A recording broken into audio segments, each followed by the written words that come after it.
Después de escuchar de las palabras del maestro Ayala, pues da muchas reflexiones, ¿verdad? De que dicen la vida debe continuar, pero el que nosotros como seres humanos sepamos reconocer la labor de un gran ser humano, pues nos da color a nuestra vida. Dicen que la gente que no es agradecida vive su vida en monocromático, y de veras yo los quiero felicitar porque hagan este tipo de remembranzas de gente tan valiosa que pues deben sentirse orgullosos de pertenecer a esta gran especialidad que es la anestesiología. Uno es cirujano y sabe que somos un equipo y que ustedes como anestesiólogos son los que más sufren, nada más de ver al cirujano. Saben, este cirujano es el que hace sangrar al paciente, es el que no sabe manejar los tejidos. Entonces, gracias por su comprensión, compañeros anestesiólogos, en estas circunstancias de la cirugía. El tema es un poquito, diríamos, pesado, porque son muchos conceptos anatómicos, de neuroquímica. Entonces vamos a tratar de ir sintetizando, ir más o menos digiriendo. ¿Qué sería lo importante yo como médico anestesiólogo de ir más allá de lo que son los aspectos puramente técnicos? Y sobre todo si está uno en contacto con médicos residentes en formación, pues siempre sí es agradable poder transmitir este tipo de conocimientos ya un poquito más científicos, profundos, y darle una interpretación a todos esos medicamentos que utilizamos con la anestesia, ¿verdad? Entonces, la plática la he dividido primero en una introducción de lo que es la anatomía y fisiología de nuestro sistema nervioso, que todos ustedes manejan sustancias que van a actuar sobre el sistema nervioso.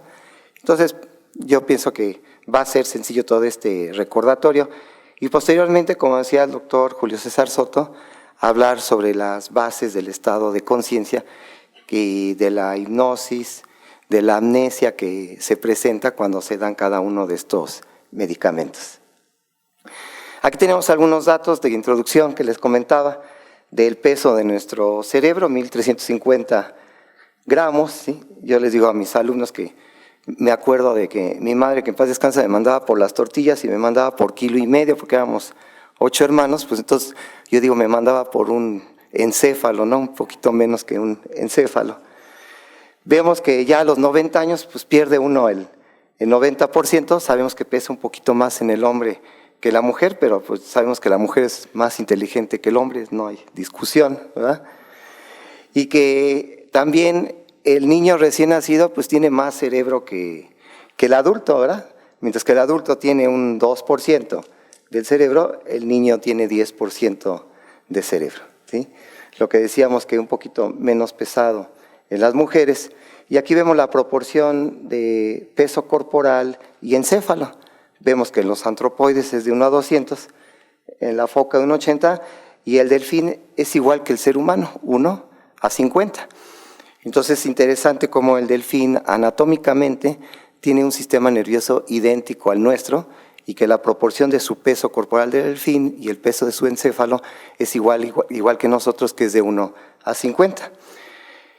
Aquí es donde uno tiene que pagar el costo de la evolución como ser humano y también el delfín, yo diría. Sabemos que entre más desarrollado esté un sistema nervioso, su capacidad de percepción del medio ambiente es mayor. Y al tener mayor percepción del medio ambiente, su sufrimiento también es mayor.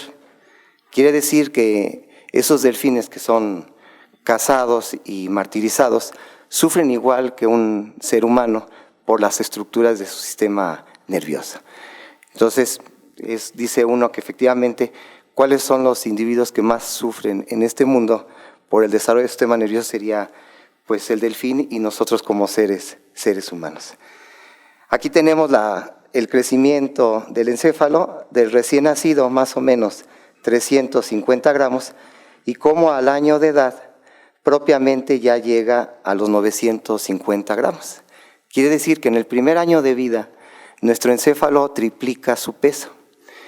Y es interesante cómo sabemos que propiamente después del nacimiento no hay reproducción neuronal, pero es cuando se presenta toda esa arborización, toda esa formación de dendritas, axones y de sinapsis, de tal manera que el niño al año de edad ya tiene una gran cantidad de sinapsis y es capaz de aprender muchos conceptos que están en el medio ambiente, de tal manera que si en su casa hablan varios idiomas, pues va a aprender el niño varios idiomas y toda su capacidad de recepción es mayor que alguien ya de edad, aunque sabemos que con la edad pierde uno ciertas capacidades de aprendizaje, pero nunca deja uno de aprender. Aquí tenemos la microfotografía de esta formación de sinapsis, que en un principio llevan aparentemente una formación caótica, pero posteriormente de la interrelación del niño con el medio ambiente, estas neuronas, estas sinapsis se van a ir especializando y ya va dándole, por ejemplo, una visión estereoscópica o también la capacidad de aprendizaje del lenguaje y sobre todo lo que sería ya la memoria. Y cómo el lenguaje va junto con la memoria. Por eso tenemos recuerdos, nosotros éramos niños de 3, 4 años, que es cuando más o menos empezó a integrar nuestro lenguaje. Aquí hablando un poquito de la evolución filogenética y ontogénica del sistema nervioso, ustedes saben que el sistema nervioso se ha ido evolucionando en forma de capas terrestres. Aquí tenemos el sistema nervioso de los invertebrados, donde son ganglios, en donde se le van sobreponiendo capas neuronales, en donde las neuronas más profundas son las más antiguas en la evolución y las más superficiales son las más recientes. Si ya nos vamos a los cordados, como el primer cordado, la lamprea, vemos que ya se empieza a formar un eje en donde las estructuras caudales, como sería la médula espinal, quedan supeditadas al funcionamiento de las estructuras rostrales. Y que en el momento que una estructura rostral se lesiona, ¿sí?, va a tomar las veces de comando la estructura inferior inmediata. Aquí tenemos también que el sistema nervioso, aparte de irse evolucionando en capas terrestres, se ha ido evolucionando de la región medial a las regiones laterales. Y vemos cómo las regiones laterales del cerebro son las regiones más recientes, mientras que las de la capa medial o la cara medial son las más antiguas. De ahí que queda un sistema integrador y sistemas específicos en el sentido lateral. Aquí tenemos el sistema nervioso de un mono, en donde las estructuras talámicas, el complejo de núcleos talámicos, los núcleos centrales, como serían los intralaminares, se proyectan a las regiones mesiales, mientras que los núcleos laterales se proyectan a las regiones laterales de los hemisferios cerebrales. Y aquí ya tendríamos la integración, tanto del modelo geológico, como también un modelo donde las regiones mediales son inespecíficas y las regiones laterales son específicas y se van creando circuitos reverberantes a cada uno de estos niveles. Aquí tenemos el ejemplo de la evolución de la porción rostral de nuestro sistema nervioso, de lo que sería la telencefalización, en donde el polo frontal y temporal se van desarrollando en diferentes especies y que si le comparamos con la ontogenia, esa filogenia, lo mismo sucede en el feto, en donde empieza a haber un fenómeno de operculación en la cisura lateral de Silvio, en donde se van a integrar las áreas del lenguaje, el área de Broca y de Wernicke, y que posteriormente se presenta el proceso de girencéfalos, en donde en un pequeño volumen tengo una superficie cortical muy grande. Y aquí el modelo geológico que comentábamos como capas terrestres, donde nuestro cerebro reptiliano se le ha agregado un sistema límbico, que es el cerebro lúdico, el del juego, el de las emociones, que aparece hasta los mamíferos, y posteriormente nosotros como mamíferos superiores, lo que sería la neocorteza. Aquí tenemos ejemplos de cómo se ha ido desarrollando esta corteza, de una arquicorteza, paleocorteza y neocorteza, hasta llegar aquí en los mamíferos placentarios, en donde se forma el cuerpo calloso, que lo carecen los mamíferos marsupiales, como sería un canguro que no tiene el cuerpo calloso. Aquí estaría la integración de cómo funciona nuestro sistema nervioso, ¿verdad? Desde un nivel inferior, reflejos no condicionados, que sería el id en Sigmund Freud, y que serían los actos innatos estereotipados. Y después tenemos un nivel medio que describió Iván Pavlov como los reflejos condicionados y que está formado por estructuras de áreas corticales primarias, el área sensitivo-motora, el área auditiva y visual, que nos diría el yo, y es una conducta adaptativa y adquirida. Y por último tendríamos el nivel superior, que es el que nos sirve para diferenciarnos de las otras especies, que sería el superego, en donde nos da las características como seres humanos. Ustedes saben que muchos de los anestésicos que utilizan, pues van a ir deprimiendo al sistema nervioso central en forma también filogenética y ontogénica, ¿verdad? En donde las estructuras corticales, que sería el nivel superior, son las primeras en bloquearse. Posteriormente ya empieza a haber una pérdida de las áreas sensitivo-motoras y visual, y siendo la última la auditiva. Ya ven que cuando el paciente ya empieza a un estado de inconsciencia, lo último que deja de escuchar, lo único que deja de percibir es la audición. De ahí que debe tener uno mucho cuidado de todavía lo que está hablando antes de que el paciente se duerma, ¿no? Porque aparentemente ya está dormido y todavía no está escuchando. Y por otro lado, sabemos que se van a deprimir centros inferiores que van a hacer lo de la postura, centro respiratorio, cardiomoderador, así como también estímulos de centros de la náusea y del vómito que pueden presentar estos pacientes.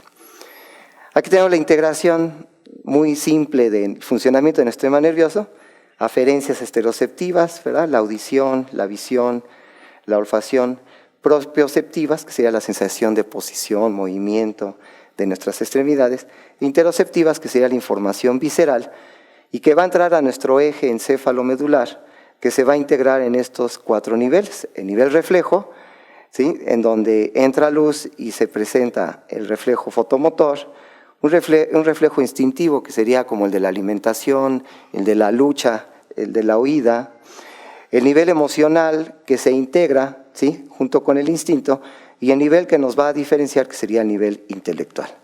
Y nuestras respuestas son muy simples, ¿verdad? Sería ya sea con movimiento o con secreción. Así sería en una forma muy simple de cómo está funcionando nuestro sistema nervioso y cómo muchos anestésicos van a ir actuando en estos diferentes niveles. Conciencia.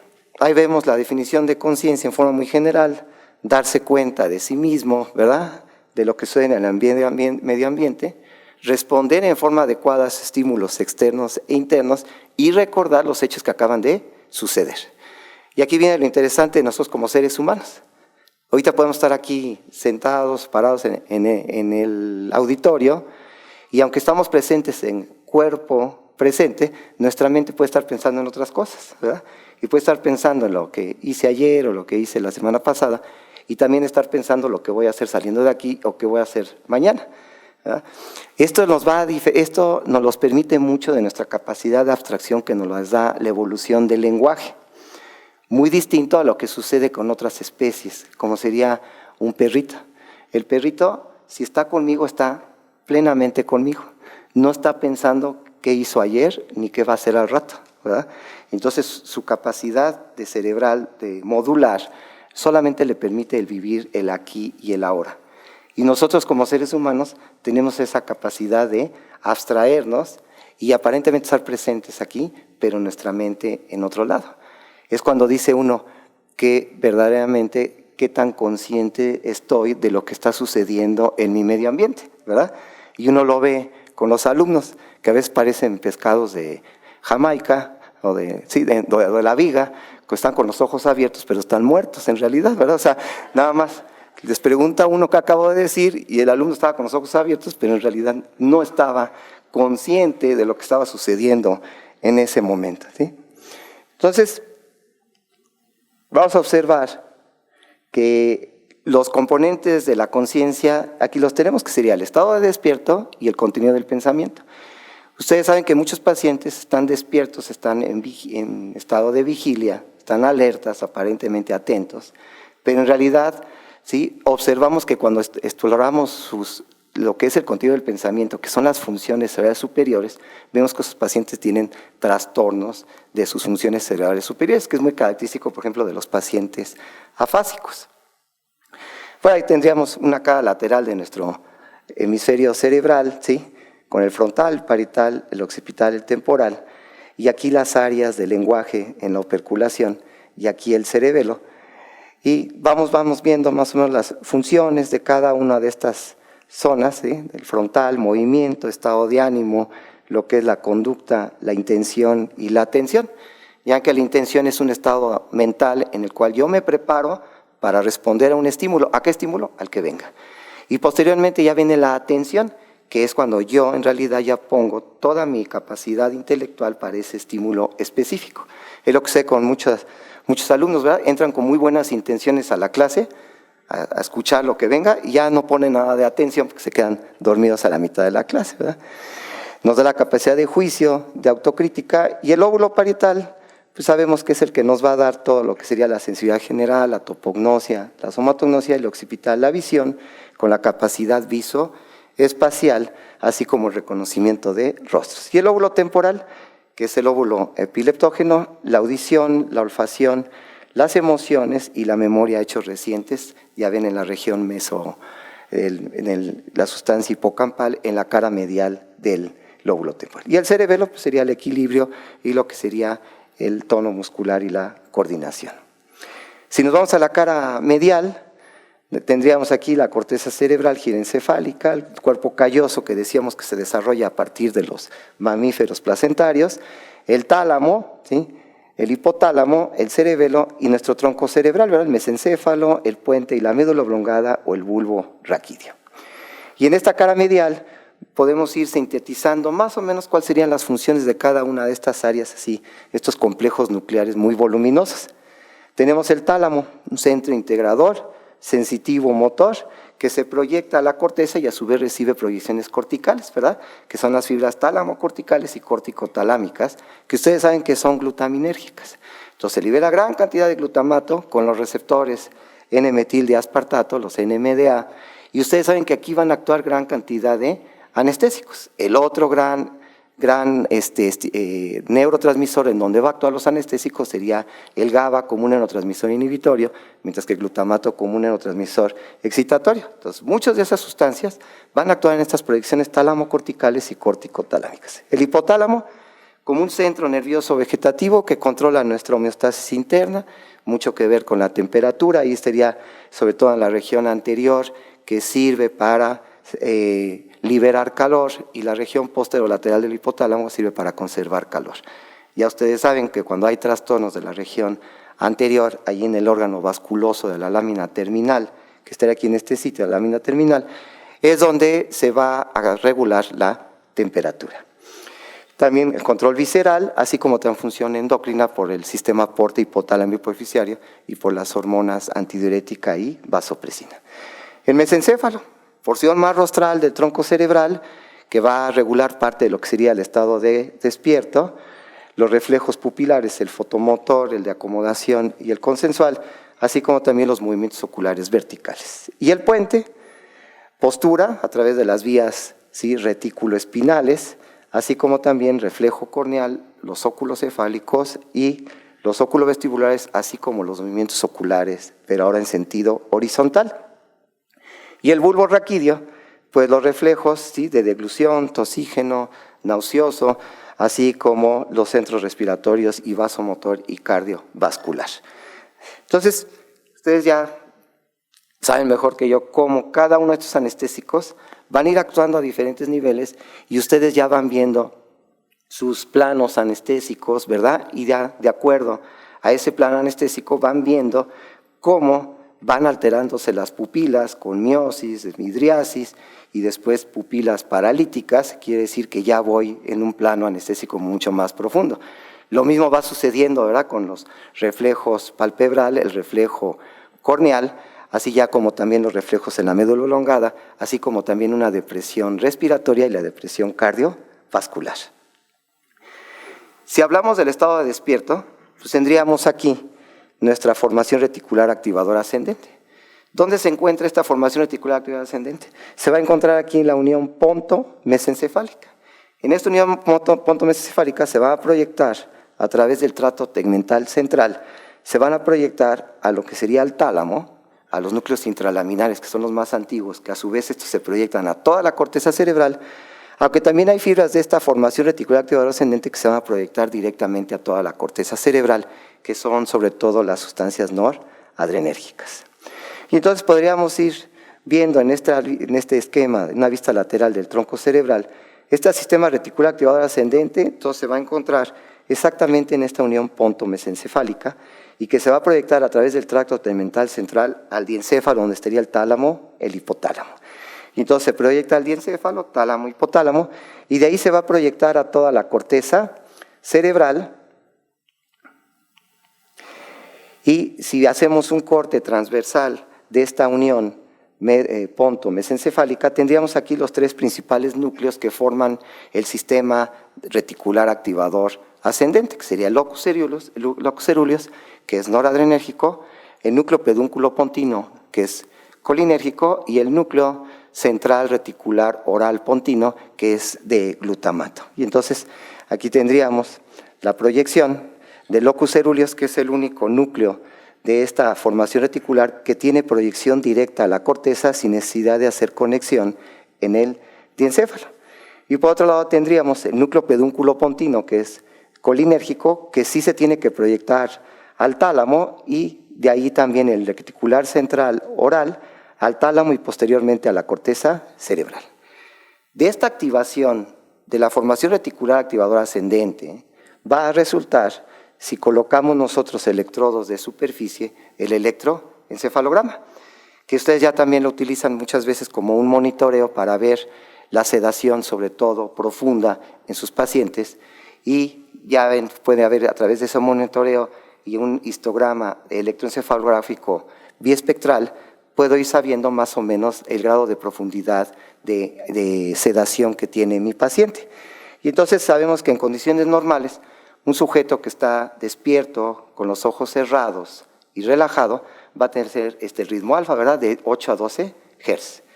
Pero el paciente cuando está atento, cuando está despierto, ¿sí?, poniendo atención a un estímulo, pues va a ser el ritmo beta, donde baja el voltaje y también aumenta la frecuencia a más de 13 Hz.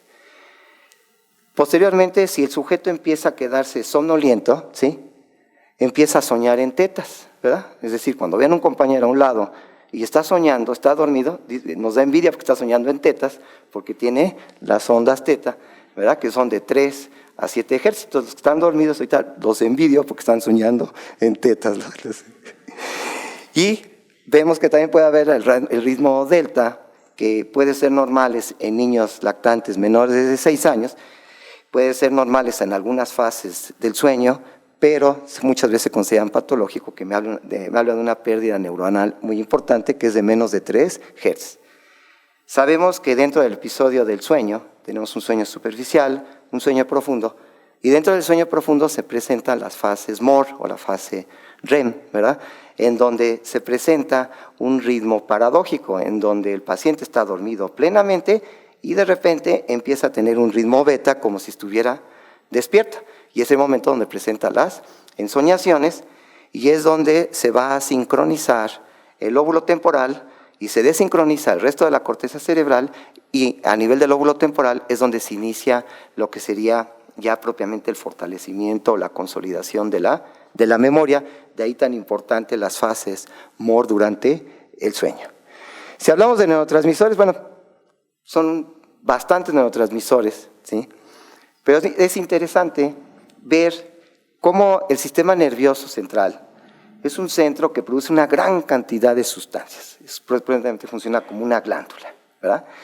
Y que esa gran cantidad de sustancias que son neurotransmisores, unos excitatorios, unos inhibitorios, o bien son aminoácidos excitatorios como el glutamato, o inhibitorios como el GABA, ¿sí? Todas estas sustancias son muy importantes para que el sistema nervioso funcione adecuadamente. Nada más a recordar, por ejemplo, la desgracia de tener una enfermedad de Alzheimer, en donde el neurotransmisor que es el primero que se empieza a depletar sería la acetilcolina. Y el único núcleo, el núcleo más importante que produce acetilcolina, que es el núcleo basal de Meynert, colinérgico, ahí dorsal a lo que sería la sustancia perforada anterior, se empieza a degenerar y da al traste con todo el funcionamiento de lo que sería la neocorteza. Entonces, quiere decir que mi capacidad intelectual depende de un pequeño núcleo, que es el núcleo basal de Meynert. Eso es el inicio de la enfermedad. Sabemos que posteriormente ya empieza a haber degeneración de otros núcleos, como sobre todo lo que serían los núcleos serotoninérgicos y el núcleo noradrenérgico. Entonces aquí vamos a ir esquematizando más o menos los sitios en donde se ha visto, donde se producen principalmente este tipo de neurotransmisores y que están regulando el funcionamiento de nuestro sistema. Aquí tenemos lo que sería el área tegmental ventral, que ahí la estamos colocando en la porción ventral del mesencéfalo, y que esta área tegmental ventral es la que tiene relación con lo que sería todo el deseo, las emociones, y por lo tanto se relaciona con muchas drogas lícitas o ilícitas, como podrían ser los mismos medicamentos, y de esta área tegmental ventral se va a estar proyectando a lo que sería a esta porción, que sería el núcleo accumbens. Recuerden que el núcleo accumbens es lo que se denomina el estriado ventral. Recuerden un poquito el cuerpo estriado, ¿sí? El núcleo lenticular, con los hombres gay, ¿no? El putamen y el globo pálido, ¿verdad? Y abajito de él se encuentra el núcleo accumbens, en la región sublenticular. Y más abajo de él se encuentra la sustancia innominada. Y en la sustancia innominada se encuentra el núcleo basal de Maynard, que es el colinérgico. Y estoy hablando allí, en esta cara basal, lo que sería la sustancia perforada anterior. Entonces, esta área tegmental ventral se va a proyectar aquí al núcleo accumbens, y este núcleo accumbens pues, tiene gran cantidad de receptores endorfínicos, pero sobre todo también dopaminérgicos, que es a lo que me estamos refiriendo en este momento. Y este núcleo tegmental ventral también tiene una proyección especial a lo que sería a la amígdala. A través de la banda diagonal de Broca, es capaz de llegar aquí a la amígdala, que sabemos que es el núcleo de las emociones, como sería la furia o el miedo. Y por otro lado, esta área tegmental ventral se va a proyectar a la región prefrontal, tanto en su cara lateral como medial, así como también a la región anterior, ¿sí?, del giro del cíngulo. Es decir, aquí estoy hablando de lo que se llaman las vías mesolímbicas, que son las vías del amor, son las vías del deseo. Cuando el sujeto tiene alteración de estas vías mesolímbicas, ¿sí?, del área tegmental ventral hacia el núcleo accumbens y a la región prefrontal y a la región anterior del cíngulo, el sujeto cae en una apatía total y pierde todo lo que sería el deseo. El otro núcleo importante que produce dopamina es la famosa conocida sustancia nigra, que sabemos que se va a proyectar aquí al caudado y va a formar las fibras nigroestriadas, que va a formar los circuitos que regulan todo lo que serían nuestros movimientos estereotipados, como la marcha, el parpadeo, la deglución, que sabemos que se pierden en el paciente con la enfermedad de Parkinson idiopático. Esta área tegmental ventral, este mesencéfalo también, ¿sí?, esta área de la sustancia nigra, entonces también se proyecta a lo que sería parte del núcleo amigdalino. Acetilcolina, núcleo basal de Maynard. Núcleo basal de Maynard se encuentra inmediatamente por abajo del núcleo de accumbens, que es el núcleo colinérgico telencefálico, que ahora se llama.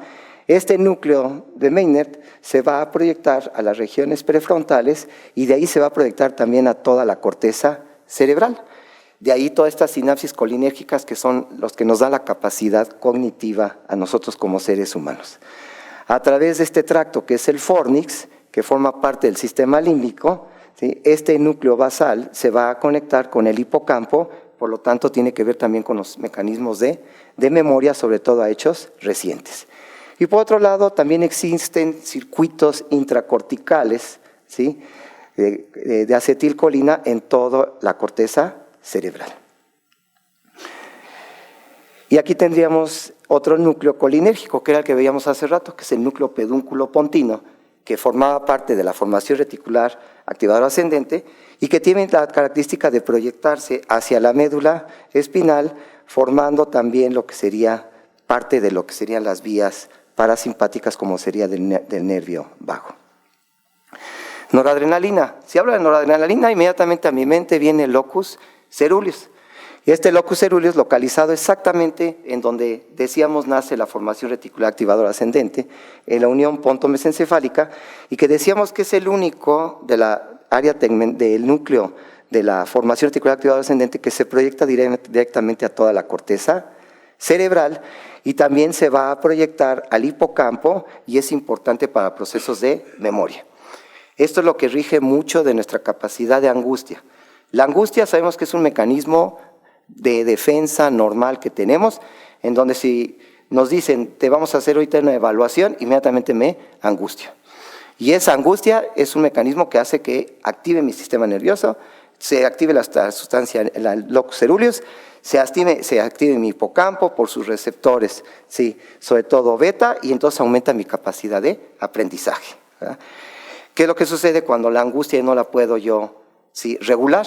Pues entonces es cuando dice que me bloqueé, ¿no? Y no soy capaz de resolver el problema. Este locus coeruleus también se proyecta hacia el cerebelo. La serotonina. Serotonina, sabemos, tiene que ver con la fase del sueño y tiene que ver también con los estados de ánimo. ¿Dónde se encuentran? Pues los núcleos del RAFE, los núcleos del RAFE rostrales y los núcleos del RAFE caudales. Los rostrales tienen la característica que se proyectan al tálamo, ¿sí? Y también vamos a observar que se proyectan a las regiones prefrontales y a toda la corteza cerebral, ¿sí? Ahí tendríamos. Y los núcleos del RAFE caudales, que va a hablar el doctor Julio, en lo que es la modulación de la entrada del dolor, ¿verdad? En donde descienden vías serotoninérgicas, ¿sí?, RAFE espinales, y van a modular la entrada del dolor en las astas posteriores de la médula espinal. Endorfinas. Bueno, sabemos que las endorfinas son las que nos dan un estado de placentez, ¿sí?, y que también son bloqueantes de la entrada del dolor, que van a ver posteriormente, en donde estas endorfinas, el sitio donde más se producen es allí a nivel de lo que sería el hipotálamo, el núcleo arqueado, allí en lo que sería a nivel del tallo hipofisiario. Y este núcleo arqueado se proyecta, ¿sí?, a lo que sería el núcleo accumbens. Entonces, el núcleo accumbens tiene gran cantidad de receptores, ¿sí?, de dopamina y también gran cantidad de receptores, ¿sí?, endorfínicos, y de ahí también se va a proyectar, aparte de los núcleos que forman parte del sistema límbico, que serían los núcleos septales, así como también hacia el tálamo y a través del fornix al hipocampo y a la amígdala, así como también a la sustancia gris periacueductal. Esta sustancia gris periacueductal, que tiene gran cantidad de receptores endorfínicos y que se activa cuando hay un estímulo doloroso muy intenso, y que la liberación de endorfinas lo que va a hacer es bloquear la entrada del dolor tanto a este nivel del tronco cerebral como también en las astas posteriores de la médula espinal. Y el gran neurotransmisor que ustedes utilizan, ¿sí?, que es un inhibidor, es un neurotransmisor inhibitorio por excelencia, que sería el GABA, que se está produciendo en gran parte de la corteza cerebral, este GABA, así como también aquí en el cuerpo estriado, en el núcleo caudado, que se va a proyectar a lo que sería al núcleo lenticular, sobre todo en la porción del globo pálido, y este globo pálido sabemos que se va a proyectar al tálamo. Todas estas son sinapsis inhibitorias, ¿verdad? Y ya el tálamo se proyecta a la corteza, fibras tálamo-corticales que son, ¿sí?, de glutamato, que son excitatorias. Entonces, también vemos que este núcleo lenticular en su porción de globo pálido se proyecta aquí al núcleo subtalámico, y ahí están los circuitos del cuerpo estriado, que regulan mucho de esa actividad, ¿sí?, autonómica, así como también lo que sería el núcleo reticular talámico. Este núcleo reticular talámico, recuerden que es un sistema de compuertas que está regulando las fibras tálamo-corticales y córtico-talámicas, y que se activa en la fase del sueño profundo, bloqueando la conexión entre el tálamo y la corteza cerebral por este sistema de compuertas que es el núcleo reticular del tálamo, y entonces cuando se desincroniza la corteza cerebral de los centros, ¿sí?, subcorticales. Y aquí tendríamos el núcleo de la región preóptica, que es un núcleo que se activa cuando nosotros nos vamos a dormir y que va a producir gran cantidad de GABA, y que este GABA va a actuar sobre un pequeño núcleo que está aquí en el hipotálamo, que es el núcleo túbero-mamilar, que es el mayor productor de histamina. Y entonces se ha visto que sujetos que tienen insomnio pueden tener lesión de la región del núcleo, de la región preóptica, que no inhibe a este núcleo histamínico para que se induzca el sueño. Y entonces también tenemos, circuitos ahí de acetilcolina, ¿sí?, a nivel de la corteza. Tenemos ya otro aminoácido que sería el glutamato, que es el excitador, ¿verdad?, que muchos anestésicos como lo van a bloquear, como la ketamina, ¿verdad? Van a bloquear estas vías tálamo-corticales y córtico-talámicas, ¿sí? Entonces, todas estas sustancias que bloquean al glutamato van a bloquear la conexión en tálamo cortical y córtico-talámico, provocando un estado de inconsciencia en nuestro paciente. Vemos también que hay núcleos de la formación reticular aquí a todo lo largo del tronco cerebral. Sobre todo aquí tendríamos el núcleo pontino oral central, ¿sí?, que produce gran cantidad de glutamato y que se va a proyectar a la corteza, hacia el tálamo, pero también se proyecta hacia la médula espinal. Okay. Aquí tendríamos más o menos ahí como lo que sería el núcleo, el área tegmental ventral, que es el que se produce gran cantidad de dopamina y se proyecta a lo que sería al núcleo del estriado ventral, que sería el núcleo accumbens.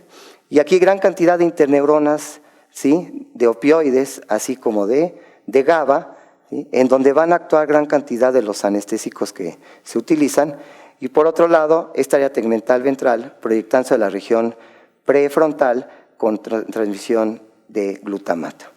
Y aquí tendríamos los núcleos del RAFE produciendo la serotonina, proyectándose a las regiones prefrontales, pero también proyectándose al núcleo accumbens, y como gran cantidad de drogas, ¿sí?, como barbitúricos, benzodiazepinas, o también los opioides y el alcohol, van a actuar sobre esta área tegmental ventral, favoreciendo la estimulación, la producción de dopamina.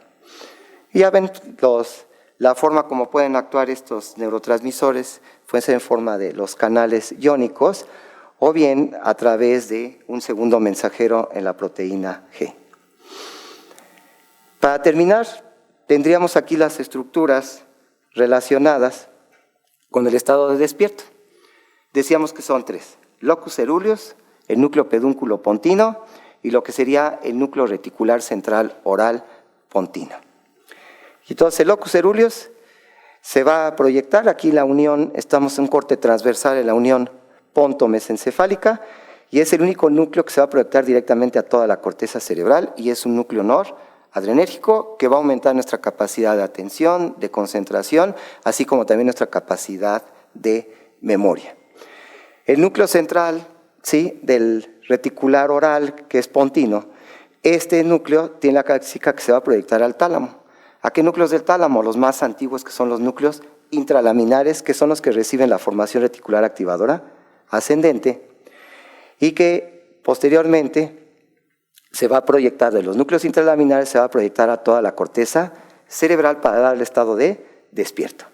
Y el núcleo pedúnculo pontino, que es de acetilcolina, se va a proyectar tanto al núcleo basal colinérgico de Maynard, así como también al núcleo tuberomamilar, que es el que produce histamina y que ayuda al estado de despierto, y también se proyecta a los núcleos intralaminares del tálamo, y de ahí se va a proyectar a la corteza cerebral.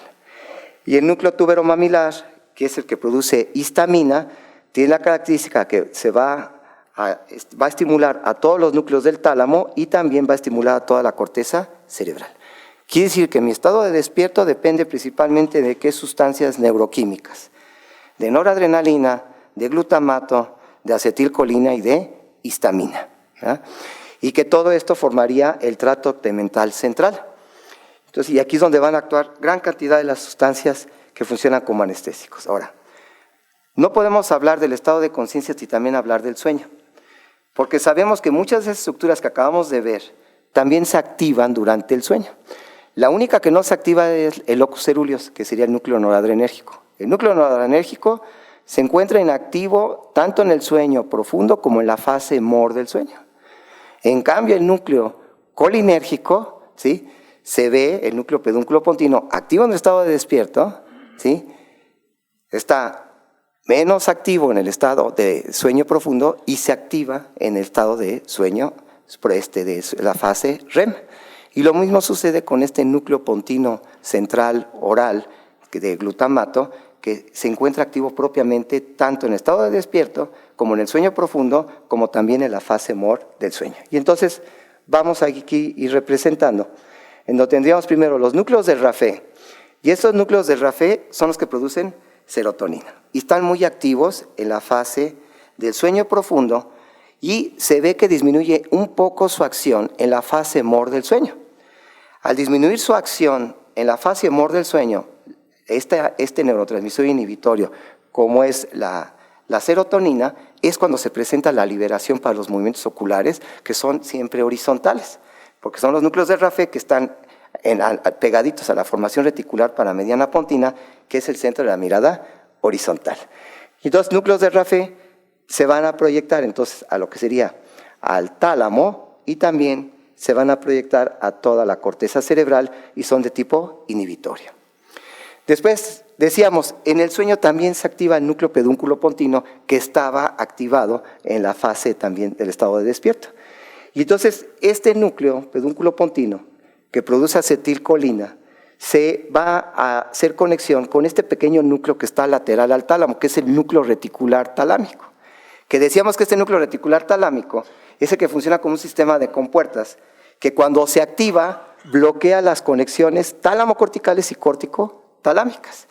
Quiere decir que este núcleo pedúnculo pontino está muy activo en la fase profunda del sueño, que es cuando el sujeto es más difícil que se pueda despertar, y es debido a que estimula al núcleo reticular del tálamo, que es el que produce gran cantidad de GABA. Entonces, este produce gran cantidad de GABA y bloquea las conexiones tálamo-corticales y córtico-talámicas. Por otro lado, este núcleo pedúnculo pontino activa el núcleo basal de Meynert, que también se proyecta a la corteza cerebral.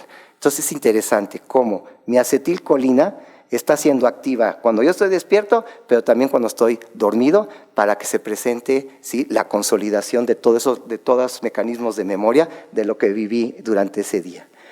El núcleo hipotalámico lateral. Ustedes saben que la región hipotalámica lateral produce gran cantidad de hipocretinas o de orexinas, ¿sí?, que cuando el sujeto tiene disminución de estas orexinas, se presenta el proceso de narcolepsia, ¿verdad? Es el sujeto que está despierto y bruscamente, en cuestión de segundos, pasa a una fase de sueño profundo y está soñando. Y así pasa muchas veces, ¿no? El compañero de al lado estaba bien despierto y ahorita ya lo veo dormido y hasta con fase MOR, ¿no?, moviéndose los ojos. Bueno, puede ser que tenga narcolepsia, ¿verdad? Alguien dirá, ¿verdad? Entonces, este núcleo hipotalámico lateral, ¿sí?, tiene la característica que se proyecta toda la corteza cerebral, las orexinas, pero estas orexinas dejan de producirse durante la fase del sueño, ¿sí?, y entonces estas orexinas van a estimular al núcleo pedúnculo pontino, que es el colinérgico, y por otro lado, estas orexinas están siendo reguladas por la cantidad de luz ambiental. Esta cantidad de luz ambiental va a llegar a este núcleo supraquiasmático del hipotálamo, y este núcleo supraquiasmático del hipotálamo se va a proyectar hacia la región hipotalámica lateral. De ahí que cuando hace mucha luz se producen más orexinas, mientras que cuando hay poca luz, ¿sí?, dejan de producirse orexinas, y esto, ¿quién lo está regulando? Este reloj biológico, que es la cantidad de luz que recibe el núcleo supraquiasmático. Decíamos el núcleo central pontino, que tiene la característica que se proyecta hacia la formación reticular de la médula oblongada, y esta formación reticular de la médula oblongada se proyecta a lo que sería a las astas anteriores de la médula espinal, y esto se activa cuando estamos en la fase del sueño profundo, en donde propiamente uno pierde el tono muscular, hay disminución de la frecuencia respiratoria, de la frecuencia cardíaca. Decíamos el núcleo túbero-mamilar, que es el núcleo histamínico, va a estar en conexión con el área preóptica. Y entonces tengo aquí mi núcleo del área preóptica comunicado con el núcleo túbero-mamilar, y ya decíamos, el núcleo de la región preóptica produce gran cantidad de GABA que se va a liberar cuando nos vamos a dormir y va a inhibir al núcleo túbero-mamilar para que deje de producirse histamina y favorezca el sueño. Entonces quiere decir que, de lo que decíamos, que cuando hay lesión de esta región preóptica, el sujeto presenta insomnio. Y el núcleo reticular talámico, que decíamos, este va a estar muy activo en la fase profunda del sueño y es activado por este núcleo pedúnculo pontino colinérgico, lo estimula para que éste empiece a producir gran cantidad de GABA y bloquee las conexiones tálamo-corticales y córtico-talámicas y se presenta el estado de sueño profundo. Ok. Ahí la vamos a dejar.